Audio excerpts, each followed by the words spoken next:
நீ ஒண்ணு கவலைப்படாத. இது இந்த சின்ன பசங்க விளையாடுற அப்பா அம்மா விளையாட்டு மாதிரி. அவளை வச்சு சில காரியங்கள் சாதிச்சுட்டு அவளை கட் பண்ணிடுவேன். அப்புறம் உன் சிஸ்டரை கல்யாணம் பண்ணிக்கிறேன். முகூர்த்தத்துக்கு நேரமாச்சு, நான் வரேன். முடிஞ்சா ஈவினிங் ரிசப்ஷன் பா உன் சிஸ்டரோட.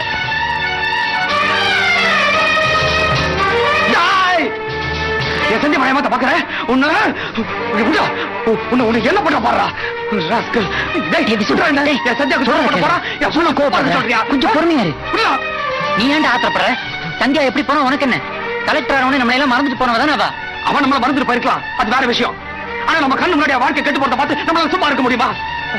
என்ன ஆனாலும் சரி, சந்தியா கிட்ட சொல்லி இந்த கல்யாணத்தை நிறுத்தலாம் போறேன். டேய் டேய் விஸ்வா, டேய்